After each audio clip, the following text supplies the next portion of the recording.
Betting చేసేవాళ్ళు మీరు అడిగారు కాబట్టి పర్టికులర్ ప్రశ్న, వాళ్ళు ఊరినే ఇప్పుడు వందలాది వీడియోలు ఉంటాయి సర్వే కంపెనీ. ఎందుకంటే ఇది విలేజ్లో గ్రామం మీద అరుగులో కూర్చున్నటువంటి వ్యక్తి కూడా జగన్మోహన్ రెడ్డికి 100 వస్తాయనుకుంటున్నా, చంద్రబాబుకి 100 దాటేస్తాయి, 70 కూడా రావండి, 50 నా 50 దాటం. ప్రతి ఒక్కరు 100కి 70% చెప్పగలిగినటువంటి అంశం పొలిటిక్స్. అంటే సినిమాల గురించి, ఫుడ్ గురించి, పాలిటిక్స్ గురించి మామూలు అరుగు మీద కూర్చొని ఊరు దాటని వాడు కూడా, జీవితంలో ఊరు దాటలేదు, మండలం దాటలేదు, ఎప్పుడు ఇక్కడే పుట్టి పెరిగాడు కూడా, ఇచ్చాపురం ఏం లేదు, అటు హిందూపురం ఎప్పటికి వెళ్ళకపోయినా 100 కొడతాడు జగన్మోహన్ రెడ్డి, 50 దాటేస్తాడు పవన్ కళ్యాణ్. ఇట్లా ఏదో వాళ్ళకి పోటీ చేసేది ఎన్ని యూజర్ కూడా తెలియకపోవచ్చు.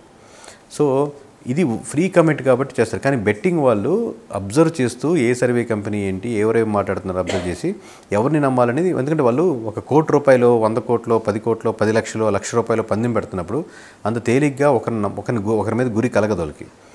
ఆబ్వియస్గా ఆ గురి ఏంటంటే వాళ్ళ దగ్గర ఆల్రెడీ ఉన్న ఇన్ఫర్మేషన్కి అది ఇంక్లైన్డ్గా ఉంది, కరెక్ట్గానే వేలో వెళ్తుంది, నాకు 4 నియోజకవర్గాల మీద పట్టుంది, వాటి గురించి తను మాట్లాడుతున్నప్పుడు బాగానే మాట్లాడుతున్నాడు, కరెక్ట్గా చెప్తున్నాడు అన్నప్పుడే వాళ్ళ మీద గురి కలిగి వాళ్ళని కనెక్ట్ అవుతుంటారు. సార్, ఏ అంశాలు పరిగణలోకి తీసుకొని మీరు ఈ సర్వే చేపట్టారు?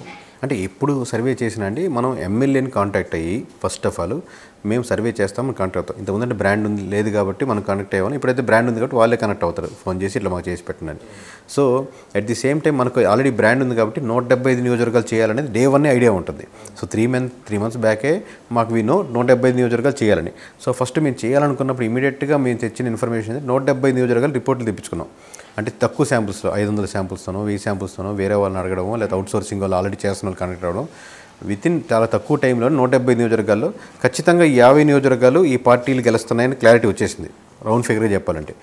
ఇంకొక 115, 120 నియోజకవర్గాల్లో మేము సర్వే డీటెయిల్గా చేస్తే కానీ తెలియని నియోజకవర్గాలు, అప్పుడు 3 months బ్యాక్ విషయం చెప్తున్నాను. సో ఇప్పుడు ఒక ఆర్డర్ మనం చేస్తున్నామని తెలియగానే ఆర్డర్లు వస్తాయి ఆబ్వియస్గా తెలిసింది, ఎందుకంటే బ్రాండింగ్ ఉంది కాబట్టి. సో అప్పుడు ఆయన విలేజ్ వారీ చేసి పెట్టండి అన్నప్పుడు, ఇదిగోండి ఈ అమౌంట్ చేసి పెట్టండి అన్నప్పుడు మనం అమౌంట్తో చుట్టుపక్కల నియోజకవర్గాలు కూడా మనం తక్కువ శాంపుల్స్ తీసుకునేదానికి, మండల వారీగా తీసేదానికి వేస్తాం. సెకండ్ లేయర్ మనం ఇమీడియట్గా నేను అవుట్సోర్సింగ్ ఇస్తాం. ప్రతి జిల్లా కేకే సర్వీసే చేయదు, కేకే సర్వీస్తో ట్రావెల్ చేసి అసోసియేట్ చిన్న కంపెనీ ఏదో ఉంటే వాళ్ళు కంప్లీట్ అవుట్సోర్సింగ్ ఇవ్వడం జరుగుతుంది. అట్లాగే ఎట్ ది సేమ్ టైం మన దగ్గర ఉన్న డేటా అనలైజ్ చేస్తాం. అంటే ప్రతి ఎమోషన్ని ఒక డేటాగా కన్వర్ట్ చేసి దాని రూపంలో ఈ ఫ్యాక్టర్ వాళ్ళు ఎంత ఎఫెక్ట్ పడుతున్నారు, ఈ లాస్ట్ టైం వైఎస్ఆర్సీపీకి ఈ విలేజ్లో ఎంతమంది వేస్తుంటే ఇప్పుడు ఎంతమంది ఇచ్చు అనే ఒక డేటా సైన్స్ ప్రకారంగా అది వర్క్ జరుగుతుంటుంది. మనం ఇచ్చిన ఇనిషియల్ రిపోర్టు, అవుట్సోర్సింగ్ ఇచ్చిన రిపోర్టు, మన డేటా సైన్స్ రిపోర్టు, ప్లస్ మనకు స్లీపర్ సెల్స్ అనే ఒక ఇన్ఫర్మేషన్ ఉంటుంది. ఇప్పుడు మీరు లక్ష్మణ్ గారు నాతో ట్రావెల్ చేస్తున్నారు, మీది మాచర్ల మీరు ఒక మండలం పట్టుంది, మండలంలో లక్ష్మణ్ గారు నాకు ఒకసారి చెప్పండి అంటే డబ్బులు కను ఇచ్చేవాళ్ళు ఉంటారు, డబ్బులకి మనం కొనలేకుండా వాళ్ళు డాక్టర్లు లాగా ఉండేవాళ్ళు పెద్దలు ఉంటారు. కాబట్టి నాకు కేకే ఫోన్ చేశాడని చెప్పాడని చెప్పి ఒక ఈ 50 విలేజ్లు ఇలా ఉన్నాయండి, దీంట్లో ఈ విధంగా ఉంది, దీంట్లో పిన్నెలకి అపోజిషన్లో ఇలా ఉన్నారు, పిన్నెలకి ఇట్లా ఉన్నారు అని ఒక సెట్ ఆఫ్ లిస్ట్ ఇవ్వగలుగుతారు నాకు విలేజ్ వారిగా.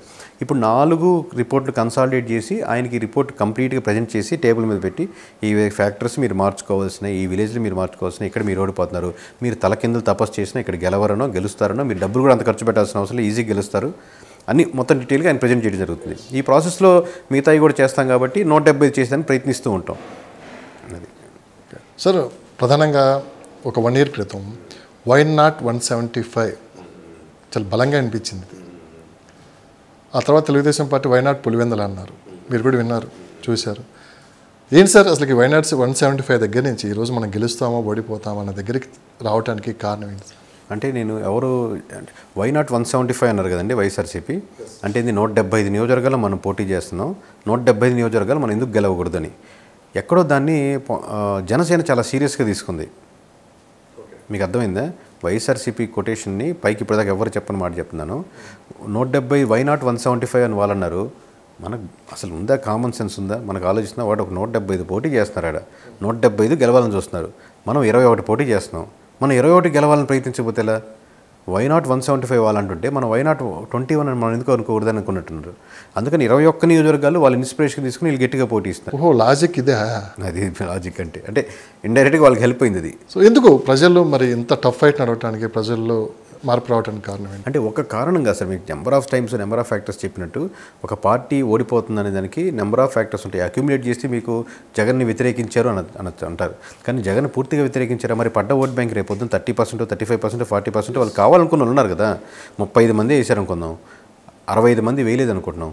కానీ ఈ 65 మంది కావాలనుకున్న వాళ్ళ పర్సంటేజ్ మరితే మారిపోతుంటుంది. ఈ 15 మంది ఎటు ట్రావెల్ అవుతారనేది బట్టి కూటమి వస్తుందా వైఎస్ఆర్సీపీ వస్తుందని మారిపోతూ ఉంటుంది.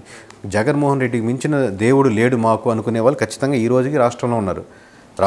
స్టిల్ ఇప్పుడు అలాగే చంద్రబాబు మించిన దేవుడు లేడు అనుకునే వాళ్ళు వీళ్ళు ఉంటారు. ఈ మధ్యలో ఉన్న వాళ్ళ సెక్షన్లో ఎక్కువ 15% అటు ఇటు మారుతుంటేనే ఓట్ బ్యాంకులు మారిపోయి రిజల్ట్స్ తారుమారిపోతూ ఉంటాయి. సార్ పొత్తులు ఎంతవరకు కలిసి వచ్చింది సార్? పొత్తులు లేకపోతే అసలు డిస్కషన్ డిబేట్లు లేవు. కూటమి గెలుస్తుంది అనేది అంటే ఇప్పటికి పోటాపోటీగా ఉండేది, ఇంత ఉండేది కాదని అది. ఫైనల్గా ఓవరాల్గా టఫ్ ఫైట్ నడిచిందా రాష్ట్రంలో, లేదా వన్ సైడే జరిగిందా? ఎందుకంటే వార్ వన్ సైడ్ అంటున్నారు, కూటమిదే వన్ సైడ్ అంటున్నారు. వన్ సైడ్ అదే సార్ నేను చెప్పినట్టు వన్ సైడ్ అంటే ఏంటి, మీకు ఒక నెంబరు మీకు ఓవరాల్గా రిజల్ట్ పోయినసారి మాకు సర్వే రిజల్ట్స్ అయిపోయినది కూడా ఇప్పుడు సర్వే తర్వాత ఏం చెప్పారంటే మా మీద కమెంట్ 151 గెలిచింది కాబట్టి మీకు సర్వే చేయడం చాలా ఈజీ అండి. ఈసారి అలా కాదు, చాలా టైట్ ఫైట్. మామూలుగా అర్థం కావట్లేదు. 6 తర్వాత ఎవరు వచ్చారు మహిళలు చాలా అందుపెక్కట్లేదు. అసలు ముసలి వాళ్ళు ఎవరికి వేసారు అర్థం కావట్లేదు. అసలు బీసీలు మెయిన్ అండి, బీసీలు ఎవరికి వేసారు అర్థం కావట్లేదు. ఈసారి సర్వే చేయడం చాలా కష్టం, మామూలుగా లేదంటారు. మీరు ఒక ఎగ్జామ్ పేపర్ కరెక్ట్ చేస్తున్నప్పుడు 90 మార్కులు వచ్చిన స్టూడెంట్ని ఎలా కరెక్ట్ చేస్తారో 35 మార్కులు వచ్చిన స్టూడెంట్ కూడా అలా కరెక్ట్ చేస్తారు. మీకు లాస్ట్లో వచ్చిన నెంబర్ పెద్దది ఇచ్చినదని మీకు తెలుస్తుంది, కానీ కరెక్ట్ చేసే ప్రాసెస్లో ఒకటే బాగుంటుంది, ఇది రైటా రాంగ్ అనుకునేది.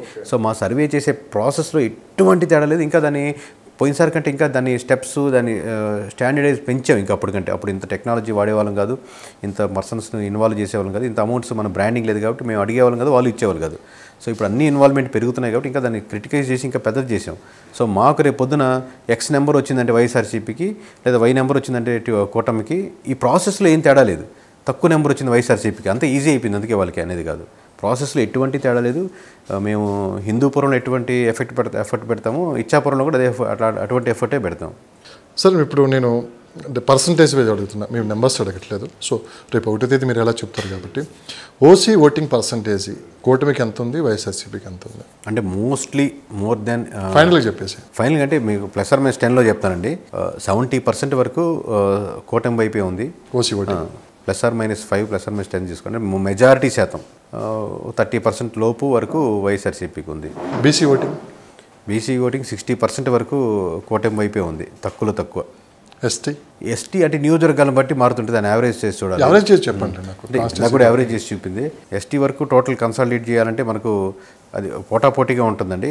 ఒక మెజారిటీ శాతం వైఎస్ఆర్సీపీ వైపే ఉంటుంది, ఒక 60-40 65-35 అలా చెప్పుకోవచ్చు. మైనారిటీస్ అంటే ఎవరండి పర్టికులర్ క్యాస్ట్ అంటే రిలీజియన్ మైనారిటీస్ అంటే వస్తారు, ముస్లిమ్స్ విత్ ఆల్ అంటే ముస్లిమ్స్ వరకు వాళ్ళు క్రిస్టియన్స్ ఎందుకు డివైడ్ చేస్తుంటే క్రిస్టియన్స్ మీకు 90% 10% ఉంటుంది, లేదా 80% to 20% ఉంటుంది. కానీ ముస్లిమ్స్ మీద క్రిస్టియన్స్ సార్ నేను చెప్పింది, క్రిస్టియన్స్ మీకు 90-10 లేదా 80-20 నియోజకవర్గం బట్టి మారుతుంటుంది. మోస్ట్లీ 85 తగ్గదు వైఎస్ఆర్సీపీకి. బట్ మీకు ముస్లిమ్స్ ఓట్ బ్యాంకింగ్ వచ్చేసరికి ఒక్కొక్క నియోజకవర్గంలో 70-30 ఉంటుంది, ఒక్కొక్క నియోజకవర్గంలో 60-40 ఉంటుంది. మనకేంటంటే ముస్లిమ్స్ కొంచెం కోర్గా టీడీపీకి వేయకూడదు అనే భావన కంటే కూడా ఇంక్లైండ్ అవుతూ ఉంటారు.